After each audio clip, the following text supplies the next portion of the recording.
Good morning, everyone. It's good to see you here today. We're going to continue our stroll through the wisdom literature of the Bible. Open your Bibles to Ecclesiastes, if you will. Ecclesiastes. I actually had somebody last week after we got done with Proverbs stop me afterwards and said, well, what book are we doing next? I said, well, Ecclesiastes next week. And they said, oh, good, that's one of my favorites. I don't have people often say that. And I thought, wow, that's either really nice or how depressing that is. I hope you're not a miserable person.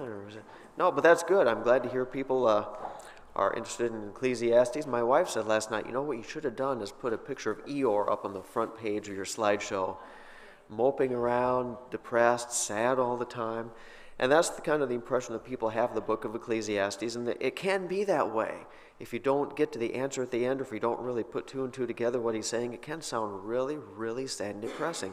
But it's a relevant question, because isn't that the question that really ultimately the world asks? What's the biggest, most grand, most unanswerable question in the mind of the secular world? What is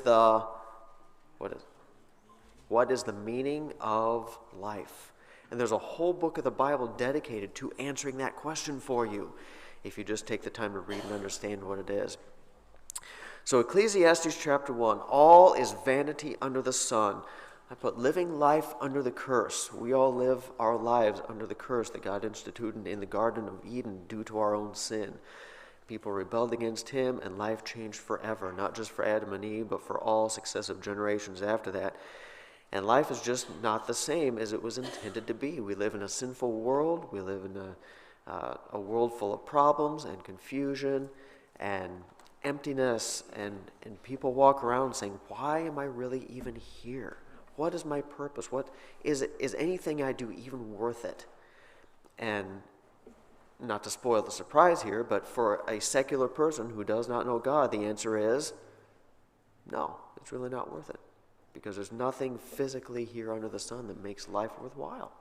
There's not. And so it's not a surprise that their question is an unanswerable one that generation after generation after generation of people keep on asking and keep on not figuring out what is the meaning of life.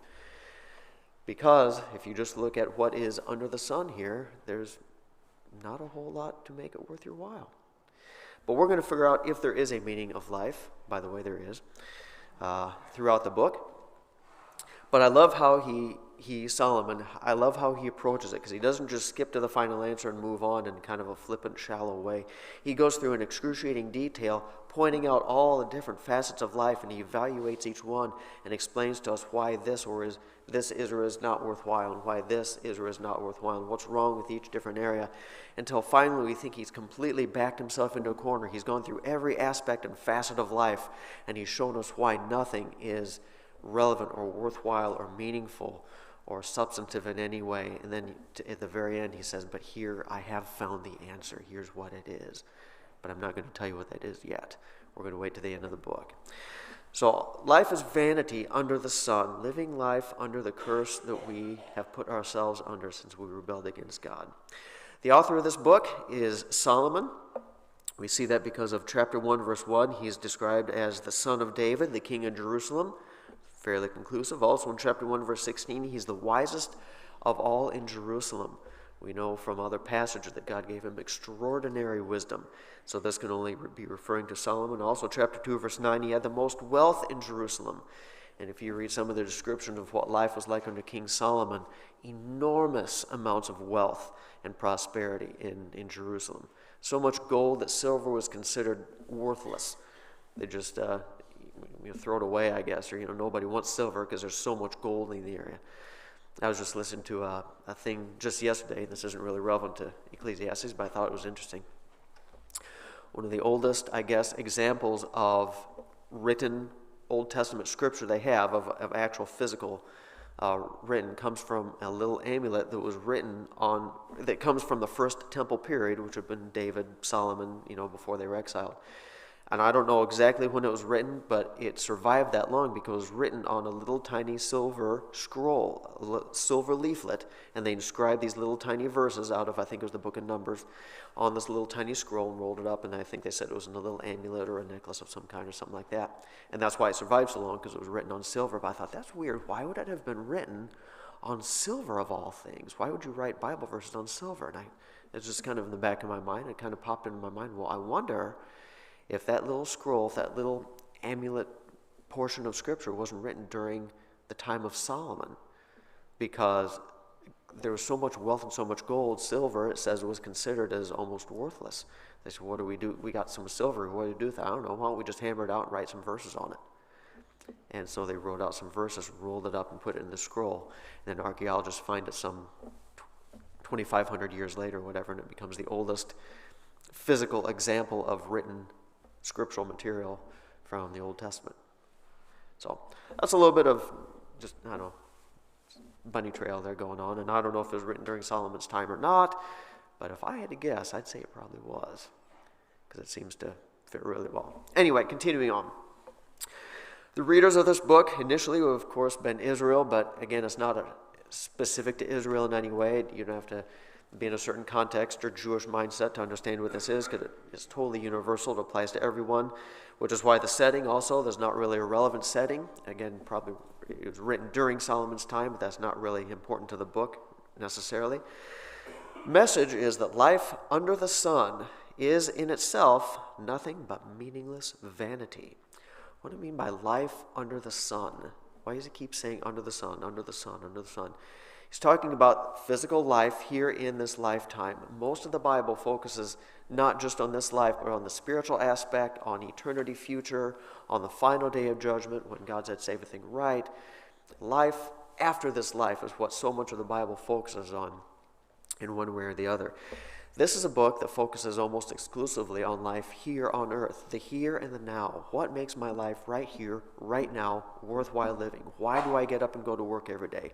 Why do I take the time to mow my lawn? Why do I take the time to have friends? Why do I take the time and effort to do anything that I do? Is anything really worth it?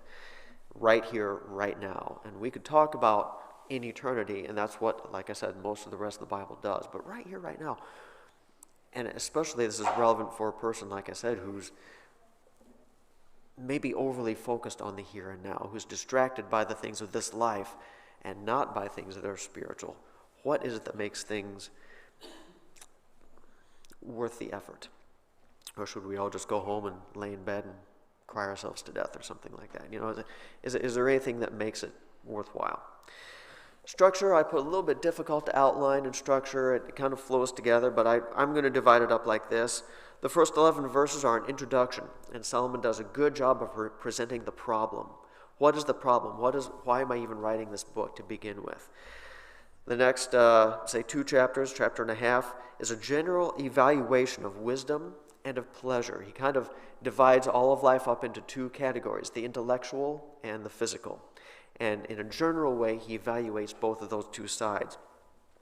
Chapters 3 through 11, at least the first 8 verses of chapter 11, evaluate various aspects of life. He takes out different bits and pieces of things he's observed, and he does thought experiments on them. I'll call them thought experiments. He looks at a situation and he evaluates it. He says, there's a problem with this. What's wrong with it? And he thinks about it and he writes down the conclusion of the problem and what's going wrong. And then finally, the last section there, 11:9 through 12:14, the recommendation and the final conclusion of everything. He wraps everything up at the end of the book and gives you the answer, whether you like the answer or not. So let's dive into this book.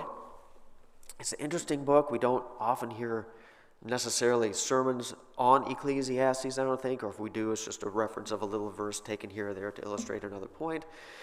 A really, really, really thought-provoking book. And if you want to read this, I'd recommend kind of reading it slowly so you can think about and digest what he's saying. Because again, Solomon packs a whole lot into what he writes. And if you just breeze through it really quick, I'm not sure if we can really absorb things that quickly. So we're not going to spend a ton of time on it here. You can do that at home. But we do want to get into it with enough detail that we get the idea of what's going on. So, chapter 1, verse 1, the words of the preacher, the son of David, king in Jerusalem. And you can almost picture him holding an assembly or a great big, I almost think of it like at a college or university, and rents out the great big huge lecture hall, right? And all the students are filing in, and they're sitting down, and they're getting out their notepads to take their notes. And here comes the teacher, the preacher, Solomon himself, and he walks in as he's addressing this large assembly. And he says this, Vanity of vanities, says the preacher. Vanity of vanities. All is vanity. Before we go on, what is vanity? What does vanity mean?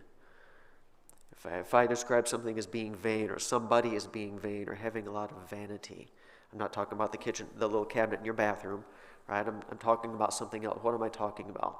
I think NIV reads the word what? Does anybody have an NIV in front of them? Yes, thank you. It says meaningless. Meaningless, meaningless, says the teacher. Everything is meaningless. All is meaningless. I have a little footnote in my Bible here that says vanity or vain refers concretely to a mist or a vapor or a mere breath, and metaphorically to something that is fleeting or elusive. It appears 5 times, blah, blah, blah, in other verses.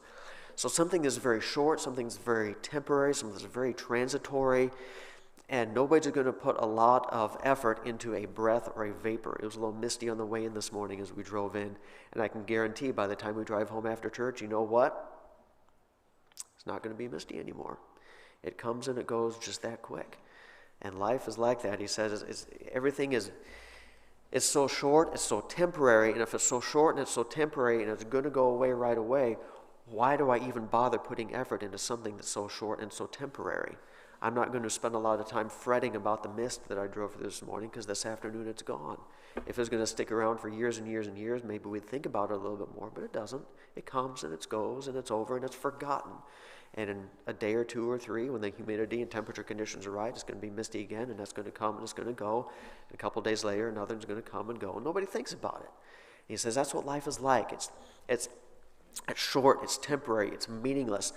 But the word vanity, I think I like even a little bit better than meaningless, because in our English anyway, vanity adds just one more layer on top of meaningless, doesn't it?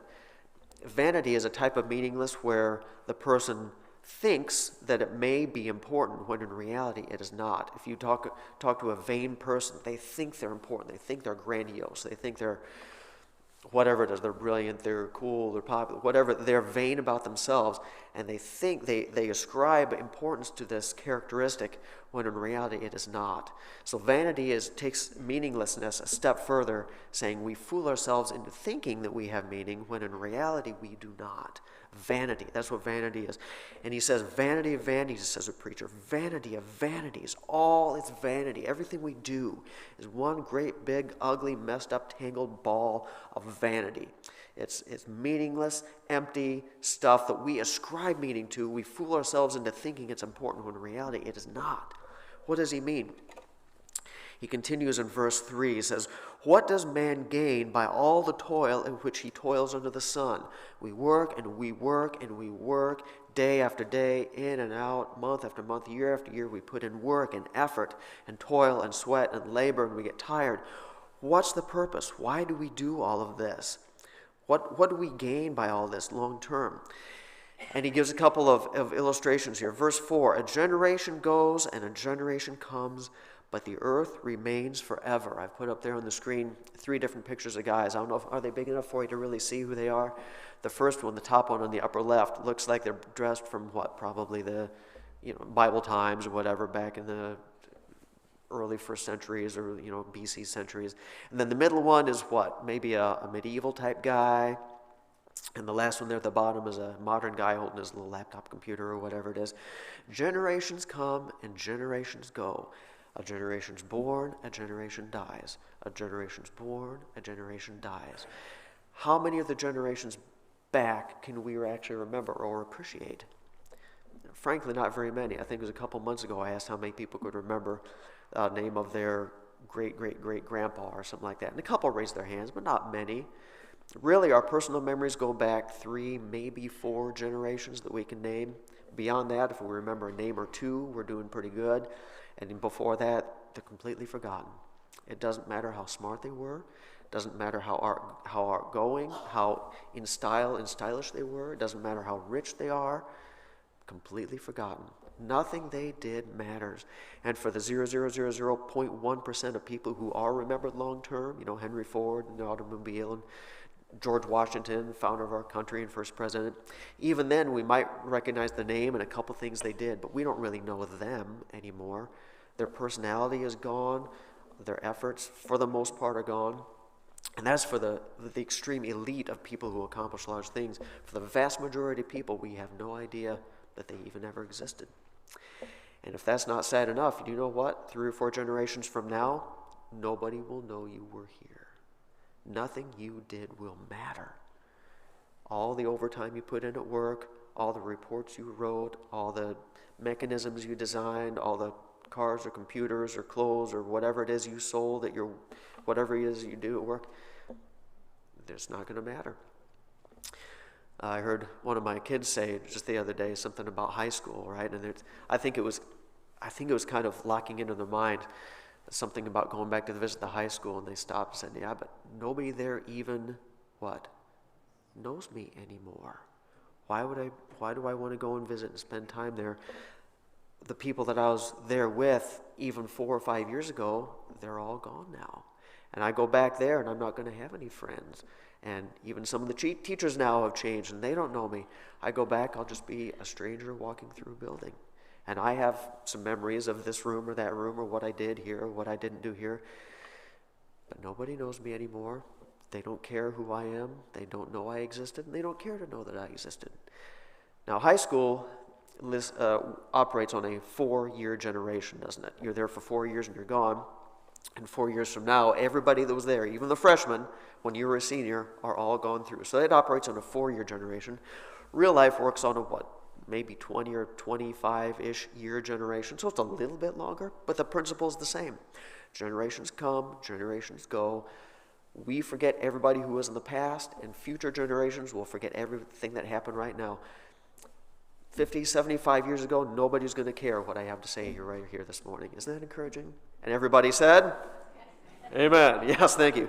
You say 15 or 20 minutes from now, I'm not going to remember what you said either, so don't get too... Yeah, I get it. And it's true. It's true. It's absolutely true. So a generation goes, a generation comes, but the earth remains forever. The world is going to just keep on going, keep on churning out more people, churning out more products, churning out more resources. But nothing I do at work, nothing I do on my house is going to fall. Every fix I make on my house is going to fall apart. Every accomplishment I have at work is going to be forgotten, probably in 2 years, let alone by the time I leave. Nothing is going to matter. How about this one? The very next verse. The sun rises and the sun goes down, and it hastens to the place where it rises.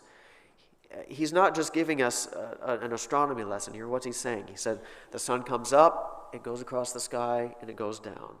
Next morning, sun goes up, goes across the sky, goes down. Always moving, always effort, always, if you personify the sun a little bit, all his exhaustion of coming up and moving across the sky and going down and hurrying back to where it was and doing it all over again and doing it all over again, doing it all over again. Always moving, always effort, always working, but never really getting anywhere. Always just going around in a circle. I know that this earth spins around is not the sun. I get it. We're talking visually here, the way we perceive it.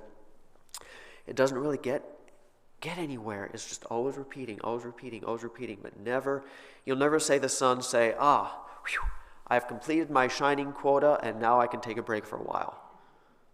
That's never going to happen. It always needs more, always shining, always producing, always fusion going on, those little hydrogen atoms coming together and blowing out light and radiation. Never stopping, always continuing, but never completing the job. Okay? Verse 6, the wind blows to the south and goes around to the north. Around and around goes the wind, and on its circuits the wind returns. The wind blows this way today, and it blows that way tomorrow, and it blows this way the next day, and it blows that way the next day. Sometimes from the north, sometimes from the south, or where we live, some days from the west, sometimes from the east, sometimes from the west, sometimes from the east. It'll shift a little northwest or southeast or whatever, but east, west. It's blowing, blowing, blowing. But does the wind ever reach its destination and say, aha, I've finally arrived, and now I can just sit still because I've accomplished my job? It never does.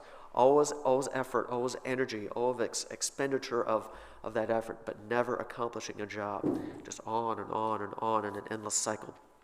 Verse 7, all streams run to the sea, but the sea is not full. To the place where the streams flow, there they flow again. Brilliantly talking about the water cycle, you can see this guy's unbelievable intellect at work here, especially back in his day before they most people probably understood this, but he's describing it. He says evaporation and condensation, and it rains, and it runs down to the sea, and then it evaporates, and it condenses, and it rains down, and runs to the sea. Round and round and round the water goes. But just like everything else, always effort, always working, always tiresome labor, moving all the water from place to place, but it never accomplishes its final goal. It's never done. It never says, all right, I've watered enough. Now the job is complete. I can sit and rest for a while. None of that. And yesterday's water doesn't matter because now we have to worry about today's water. Yesterday's water, today's water. Verse 8, all things are full of weariness. A man cannot utter it. The eye is not satisfied with seeing, the ear filled with hearing. What has been is what will be, and what has been done is what will be done. There is nothing new under the sun. And today we'd say, oh, wait, no, there's things new because we have computers and we have technology and see, it's a new thing. Yeah, and okay, the thing can be new, but the philosophy and everything behind it is the same old, same old, same old. The same work, the same effort, the same everything. There is nothing new. There's no new answers under the sun to the meaning of life. Is there a thing of which is said, see, this is new? Verse 10, it's already been in the ages before us. There is no remembrance of former things, nor will there be any remembrance of later things yet to be among those who come after. Tiresome weariness. We get up, we go to work, we come home. We get up, we go to work, we come home. We do what we do to survive, and we survive so that we can do what we can do to survive. Round and round and round we go. There's nothing of importance, nothing of meaning, nothing of lasting value. He's done a pretty good job of stating the problem, hasn't he? Yes, that is the life that we live. And if you ever get tired of getting up at the same time and going to work to the same job every day and coming home and being tired and getting up the next morning and doing it all over again, good. You understand what he's talking about then. That's the problem that we find ourselves in. He says, relentless, unending futility describes what our lives are like. And this is even Solomon talking here. This wasn't even the poor working class guy who had to go out and plow in the field every day. This is the greatest. This is Solomon, the greatest king, in some senses, of Israel of all time. And he experiences this problem. So he starts to look in a general way into, like I said, intellect and the physical. So we're going to kind of break those two apart and look at those individually. Let's look at wisdom or knowledge or the intellectual aspect of life. And he kind of breaks it into two passages. We're going to put those two together just so we can examine the topic as one. Chapter 1, verse 12, he says, I, the preacher, have been king over Israel and Jerusalem, and I applied my heart to seek and to search out by wisdom all that is done under heaven. It's an unhappy business that God has given to the children of man to be busy with. I've seen everything that's done under the sun, and behold, all is vanity and a striving after the wind. What is crooked cannot be made straight, and what is lacking cannot be counted. What does that verse mean? What's crooked cannot be made straight. What's lacking cannot be counted. Things are broken. Things are meaningless. Things are empty. And what is broken, this problem that we see, we cannot fix it. It's too bent up to be made straight again. It's too lacking to be counted and be considered full. I said in my heart, I have acquired great wisdom, surpassing all who were over Jerusalem before me. And my heart has experienced great experience of wisdom and knowledge. And I applied my heart to know wisdom and to know madness and folly. He said, I really, really thought about this. I've put a lot of time and effort into thinking and understanding and gaining wisdom and gaining knowledge. And you can almost hear the book of Proverbs coming right out in this, haven't you? Where in the book of Proverbs he says to his son, it's really important to gain knowledge and wisdom. This is really vital. It's really important. It will help you throughout your life. And on the surface, it almost sounds like he's saying the opposite here, doesn't it? He says, I've put a lot of time and effort into gaining this wisdom. Verse 17, but he says, I perceive that this is also but a striving after the wind. It's meaningless. So in Proverbs he says this is vitally important. And in Ecclesiastes he says this is just a waste of time. It's like trying to chase and grab the wind. You'll never do it. It's a waste of time. Verse 18, for in much wisdom is much vexation. And he who increases knowledge increases sorrow. Have you ever heard the expression, ignorance is bliss? Read that verse again. That's exactly what he's saying in a sense, isn't it? He said the more understanding and wisdom you gain, and then you look around at the world and all the foolishness and emptiness and nonsense that goes on, you're almost happier before you realized how empty your life was. In a sense, you're almost better off being foolish because at least you were blissfully ignorant of how empty your life really is. You know, I look at my dog when I go home, and his life is very empty and vacant. It has no meaning whatsoever, I assure you. He lays in his cage while we're at work. He comes out, he runs a couple circles in the living room, and he flops on the floor and lays there and stares at the wall. He never reads a book. He never watches TV. He never thinks, how can I as a dog better my life? How can I become a better dog today than I was yesterday? I guarantee you that does not go through his mind. There's nothing that goes through that dog's mind other than I have to go to the bathroom or I'm hungry. That is the extent of his ambition. It is an empty, meaningless life. But does my dog, is he bothered by this? No, it doesn't bother him a bit. He's totally fine with it. Hey, I think I feel like going outside. Hey, I feel like coming back in. I've done this 10,000 times just today. But every time it's like it's the first time. Completely ignorant, completely devoid of any kind of introspection or understanding or comprehension of anything. And Solomon says, in a sense, you put all this time and effort into gaining wisdom and understanding, learning how life works, learning the ins and outs, and focusing on the meaning of life and why we're here. And he says all it does is make you more miserable because you realize how empty things really are. You're almost better off being the dog who has a 2-minute memory span, and your life is empty, but you don't know it. But we do know it because we're people. And while in Proverbs he says this is vitally important because it will help you through life, and he talks about this later, we'll get to that passage in a little bit, where he says wisdom is good and it helps you through life and it keeps you from making mistakes and destroying your life and all these types of things. I don't want to give away the end of the book here, but if that's what is going to give your life ultimate meaning, you're wasting your time because it does not. It doesn't give fulfillment in that way. In fact, he continues his discussion on wisdom. If you skip over to chapter 2, verses 12 through 16, he says this. He says, so I turn to consider wisdom and madness and folly. He says, I'm going to really think about this. And I love how he does this. Solomon, he does these experiments. He dives himself, he pours himself completely into whatever area it is he's testing in the moment. And while most people throw themselves into it and never give a second thought to look back and say, now, was that worthwhile? Did that give me the fulfillment that I expected? Solomon does that. He says, I'm going to invest in this, keeping my wisdom with me. I'm going to evaluate how meaningful this was. Was this worth my time? And that's what he does. So he says, I turn to consider wisdom and madness and folly. For what can the man do who comes after the king? Only what has already been done. He said, the next guy who wants to make his mark in history, and I'm going to stand out, and I'm going to change the world. You know, you think of all the high school graduation speeches every single year. I have 3 kids. I've heard at least 3 from them, and, all their graduation speeches. And in a sense, they're all the same. What do they say? We're going to go out, and we're going to make a difference. We're going to change the world. And at this point, I just sit there and roll my eyes going, you are not going to change the world. You're going to go out there, you're going to get a low-level job, you're going to hate your life, you're going to fade into obscurity.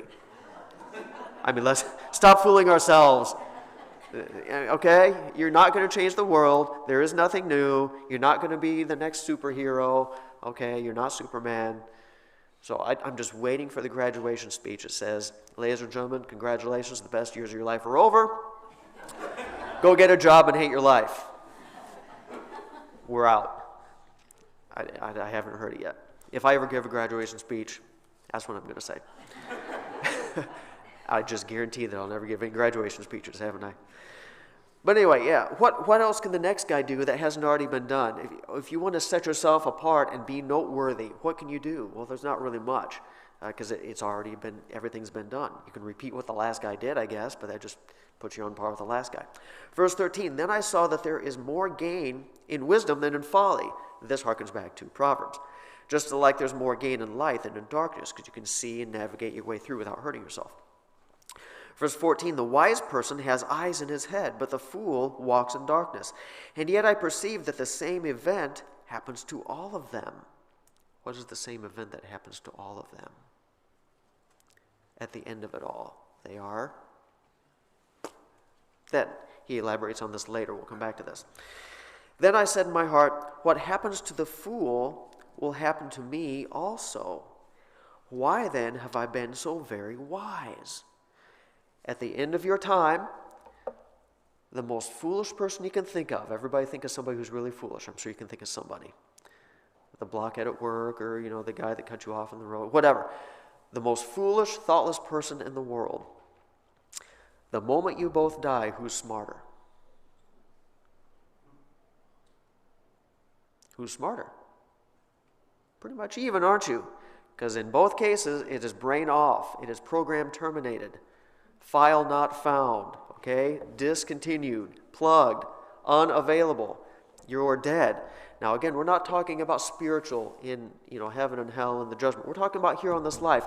I'm going to dedicate the few years I have in my life here, and I'm going to work, and I'm going to put myself, I'm not going to go out and play baseball. I'm going to sit here and I'm going to focus on my studies and my wisdom. I'm going to be the smartest person ever. I'm going to dedicate my life to this. And I'm going to spend years and years and years of study and effort and mind-wrenching thought and effort and sweat and tears and into becoming very, very, very smart. And by the end of the life, I'll have accumulated so much wisdom and so much knowledge, and then I have a heart attack and die. And the guy who's never thought a single thought in his life, it seems like, he's also going to live his life. He's going to be out eating ice cream and be bopping around and listening to tunes and watching movies, and he's going to keel over, and who's smarter at the end of it all? You're on the level playing field. So why am I putting in all the effort to learn and study all this wisdom if at the end of it all, I just keel over and I'm no better off than the moron next door or the moron down the street who can hardly say two sentences together without getting himself confused?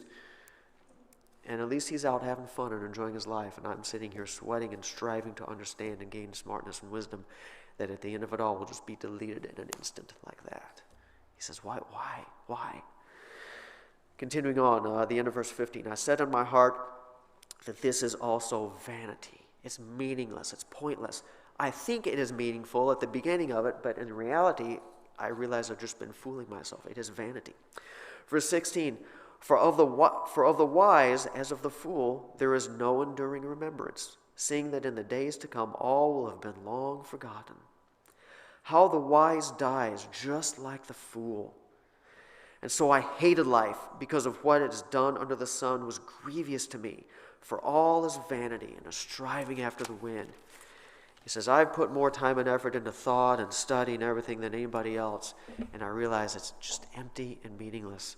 So he gets to the end of it all. Both the wise and the fool die, and neither the fool nor the wise are even remembered. We talked about this 3 or 4 generations back. You don't remember who's wise and who's foolish. You don't even know their names. You don't even know they existed. All meaningless, all temporary, all a vapor and a mist that evaporates and goes away. Well, if wisdom is in foolishness, while temporarily beneficial, again, see Proverbs for this, but ultimately, if you're looking for that's the purpose of my life, it's meaningless because it all goes away, and nobody's going to remember. All the wisdom that you accumulate and try to pass on to your kids and grandkids. In the very best scenario, you'll tell them about it, they'll listen to and remember maybe 20% of it, and then you'll die and they'll carry on maybe a little bit of it, but the bulk majority of what you learn in your life will die in your brain when your heart stops. Most of it will. And it's pointless. So let's turn our thoughts away from the intellectual and the wise. Let's go to the material and the fun, the enjoyment aspect of life. Turn back to chapter 2, verse 1. On my Bible, that's the previous page. So we're going to focus on the other aspect of life now. Chapter 2, verse 1. I said in my heart, come now, I will test you with pleasure. Go and enjoy yourself. He says, forget about the intellectual study part. I'm going to go and have fun. I'm going to be hedonistic as I could possibly be. I'm going to accumulate stuff. He says, but behold, this was also vanity. I said of laughter, it is mad, and of pleasure, what use is it? And he describes his experiment a little bit. He said, I searched with my heart to know how to cheer my body with wine, for example. He says, I'm going to try enjoying with wine and alcohol and everything I can think of to make myself feel good. I searched with my heart how to cheer my body with wine. My heart still guiding me with wisdom. That's an important phrase, by the way. Most people that turn to alcohol for enjoyment, they turn their wisdom off and they say, I'm going to become an alcoholic and blow up my liver, and this will be a good plan for my life. He says, I'm going to try this out. I'm going to see its worthwhile and worthiness in my life, and then evaluate whether or not it accomplished what I was wondering if it would accomplish. Most people do not do that. So he continues, I'm going to figure out how to cheer my body with wine, my heart still guiding me with wisdom, and how to lay hold on folly till I might see what was good for the children of man to do under heaven during the few days of the life. What's the most beneficial way to spend your few days you have here in this world? Verse 4, so I made great works also, he said, and I built houses and planted vineyards for myself. I made myself gardens and parks and planted in them all kinds of fruit trees. I made myself pools from which to water the forest of growing trees. I bought male and female slaves. I had slaves who were born in my house. I also had great possessions of herds and flocks, more than any who had been in Jerusalem before me. And again, if you read the accounts of Solomon, that is an understatement. This guy was fabulously wealthy beyond imagination. So if anybody could pull off this experiment, it was Solomon. Verse 8, I also gathered for myself silver and gold and the treasures of kings and provinces. Again, if you read the descriptions of Solomon, unbelievable amounts of wealth. We already talked about this. He said, I got singers, both men and women, and many concubines, the delights of the Son of Man. Ooh la la, yes he did. He went into all areas of pleasure he could think of. The alcohol, the entertainment, the prosperity and the wealth and the gold and the herds, and the lavish settings and the properties, all the stuff, the lovers, everything he did, every kind of pleasure he could think of. He was hedonistic to the max, he said, more than any of us will ever be able to afford to even try to do. He said, I did all this stuff, but he said, I'm going to evaluate it at the end to see if it was really worthwhile. That's what he did. It's a thought experiment. So in verse 9, he says, he gets to the bottom. He says, so I became great and surpassed all who were before me in Jerusalem. Also my wisdom remained with me. Here's the experiment part. And whatever my eyes desired, I did not keep from them. I kept from my heart no pleasure. I gave myself everything I wanted. For my heart found pleasure in all my toil, and this was my reward for all my toil. Then I considered all that my hands had done, and the toil that I had expended in doing it, and behold, it was all what? It was all vanity, and a striving after the wind, and there was nothing to be gained under the sun. He experiences all the pleasure, whatever your brand of pleasure is, whatever it is, wealth, fame, popularity, substance abuse, whatever it is, he's done it all. But he gets to the end and he says, did any of this really make my life worthwhile? Did this accomplish the goal of making me happy and fulfilled in my life so that I can say, yes, this is worth living for? And the answer? Not a bit of it. He says it's all empty.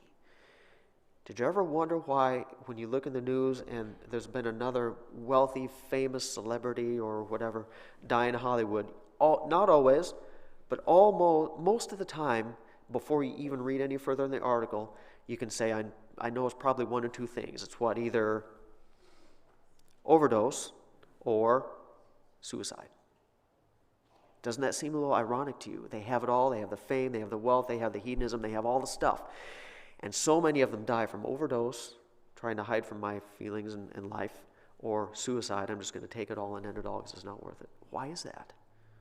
Why are there so many overdoses and suicide among the elite in Hollywood and everywhere?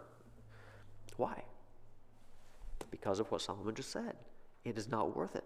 And most people maintain that illusion because they don't have the resources to fully indulge. They say, oh, if only I could have a little more, only if I could have a little more. And they spend their whole lives chasing the illusion that this hedonism will satisfy them. There are a few people who have the resources to fully indulge in the hedonism, and they have all that they can want. And they finally reach that apex and they say, you know what? All the stuff that I was chasing for, I realize in a shocking display of horror that it is what? It's not worth it. This did not give me what I spent my life chasing. I realize I've been chasing the wrong thing. I heard somebody say once, what's even worse than being a failure at something important? What's worse than being a failure at something important? Being a success at something that's completely meaningless. Why is that worse? Because if you're a failure at something important, at least you try again and you're chasing after something that is of value. If you're a success at something that's meaningless, you poured all of your life's resources into obtaining this thing, only to realize that you've been chasing the wrong thing. I've heard another expression that say, what is it? It's supposed to be humorous, but it's really sad. Something along the lines of, I've spent my life climbing the ladder of success, only to realize that my ladder is leaned up against the wrong wall. I've gotten to the top, and I've accomplished nothing because what I want is not here. That's what Solomon is saying. So he continues in verse 17. We'll have to wrap up with this. Where is it? I'm sorry, pick it up in verse 18.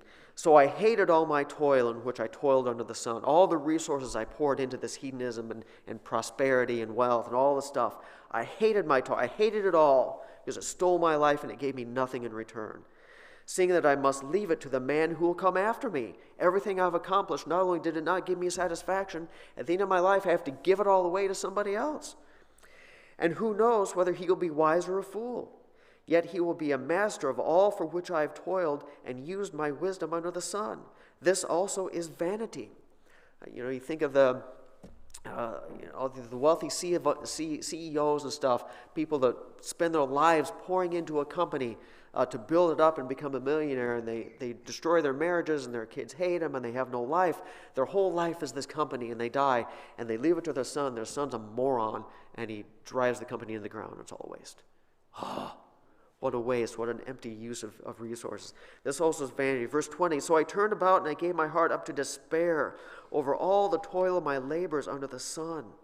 Because sometimes a person who has toiled with wisdom and knowledge and skill must leave everything to be enjoyed by somebody who did not toil for it. They get it for free. They don't appreciate it. They don't even know how to handle it. By the way, side note, Solomon, who is doing all this, he accumulated massive amounts of wealth. Who did he leave his wealth to? Rehoboam. What did Rehoboam do? Exactly what he said here. He drove it into the ground. He split the nation. He lost it all. Well, not all, but he destroyed it. He messed it up, everything that Solomon worked for. This also is vanity and great evil. Verse 22, what has a man from all the toil and striving at heart with which he toils under the sun? For all his days are full of sorrow, and his work is a vexation. Even at night his heart does not rest. This too is also a vanity. He says, everything we work for, you have to work and work and work to gain all these things.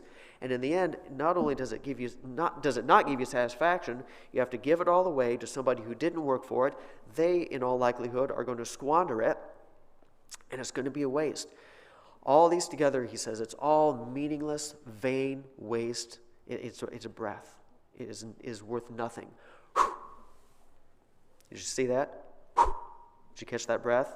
Anybody capture it? Anybody going to save that for later? Anybody going to come back in a year and say, oh yeah, there's his breath? Nobody. Nobody's going to care. Nobody cares about my breath, just like nobody cares about you. I mean, sorry to be harsh. I don't mean that in a personal way. I mean, we care about you. But long term, globally speaking, in the grand scheme of things, none of it matters. Not a bit. How y'all doing? Pretty good? Everybody smile? Yeah. Happy Sunday, everyone. Yeah. See why I should put Eeyore on the front page of this? Oh, woe is me. Oh, I hate my life. Well, he doesn't quite stay there, but we got a little bit more drudgery to sort through because he has to explain to you the full depth and breadth of this problem before he gives the answer, or else you won't appreciate the answer quite as much. So next week we're going to continue. We're going to pick up where we left off. We're going to get you as absolutely depressed as possible. And then we're going to flip it over just a little bit and give you something that is worth living for. How would that be? Is that okay? All right, let's pray. Dear God, we thank you for this book you've given us, a different kind of book indeed. You present You present life as we see it from a very earthly point of view. Not that it contradicts any of your other books, which give us life from a heavenly point of view and give us your perspective, but this is the life that we live in. We all live in this fallen, evil, cursed world that we are in, and everybody's looking for a way to find meaning, a way to find value in their life, a way to get rid of the emptiness that they sense that their life is. And they're right, it is. In and of itself, this life is completely empty and meaningless. Of course, we know you, and we know that we have an ultimate meaning that too many people don't have. Help us to appreciate that and focus on you. Help us have meaningful priorities and not meaningless ones. Because we don't want to live like that. We want to make wise choices for our lives and have something to account for at the end of our lives, so that when we stand before you, you don't look at us and say, meaningless, meaningless, your whole life has been meaningless. We don't want that. So help us to understand and differentiate between what is meaningful and meaningless in our lives. In Jesus' name I pray, amen.